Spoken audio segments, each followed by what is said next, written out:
Drop it.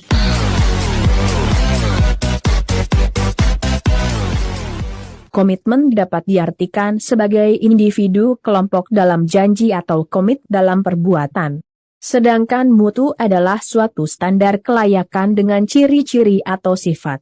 Komitmen mutu merupakan pemahaman konsep mengenai efektivitas, efisiensis, inovasi, dan mutu penyelenggaraan pemerintah. Efektivitas merupakan sejauh mana sebuah organisasi dapat mencapai tujuan yang ditetapkan. Sementara efisien merupakan jumlah sumber daya yang digunakan untuk mencapai tujuan organisasi. Efisien ditentukan oleh berapa banyak bahan baku, biaya, dan tenaga yang dibutuhkan untuk mencapai sebuah tujuan.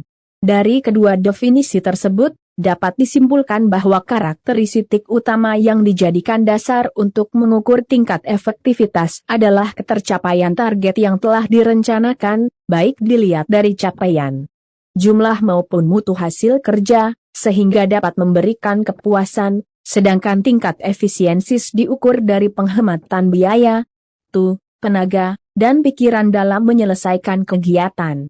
Sementara inovasi muncul karena adanya dorongan kebutuhan organisasi perusahaan untuk beradaptasi dengan tuntutan perubahan yang terjadi di sekitarnya. Di sisi lain, mutu merupakan suatu kondisi dinamis berkaitan dengan produk, jasa, manusia, proses, dan lingkungan yang sesuai atau bahkan melebihi harapan konsumen atau pengguna. Nilai-nilai dasar komitmen mutu adalah efektivitas, efisiensis, inovasi, dan berorientasi pada mutu. Menjaga komitmen mutu 1. Goals, tujuan, 2. Roles, peran, 3. Procedures, prosedur, 4. Relationships, hubungan, 5.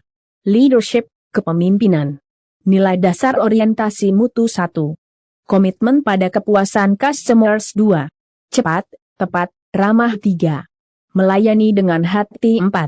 Melindungi dan mengayomi manajemen mutu terpadu, total quality management, terdiri atas kegiatan perbaikan berkelanjutan yang melibatkan setiap orang dalam organisasi melalui usaha yang terintegrasi secara total untuk meningkatkan kinerja. TQM dapat dicapai melalui 1.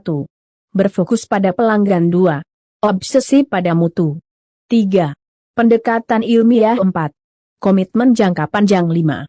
Kerjasama tim 6. Perbaikan secara berkesinambungan 7. Diklat.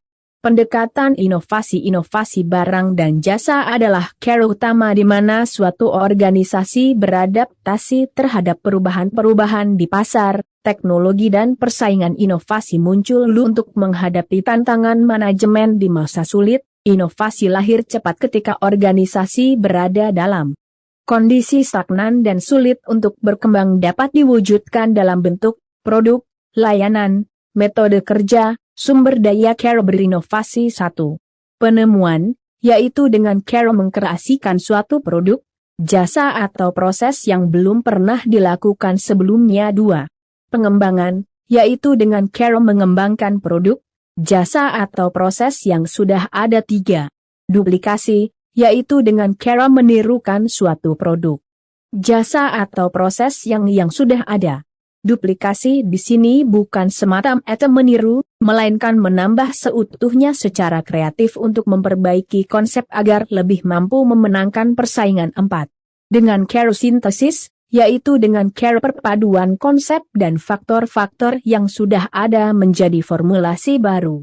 Proses ini meliputi pengambilan sejumlah ide atau produk yang sudah ditemukan atau sudah dibentuk sehingga menjadi produk yang dapat diaplikasikan. Aktualisasi nilai dasar komitmen mutu dalam pelaksanaan tugas aparatur akan mendorong terciptanya iklim budaya kerja unggul yang dapat menumbuhkan keberanian untuk menampilkan kreativitas dan inovasi. Dengan demikian, pergeseran orientasi kerja diarahkan untuk memotivasi aparatur mengubah mindset menuju layanan bermutu. Orientasi aparatur bukan dilayani melainkan melayani. Dan fokus kinerja aparatur adalah untuk melayani publik. Kewajiban aparatur adalah memberikan layanan publik yang adil dan bermutu, untuk membangun kepercayaan masyarakat terhadap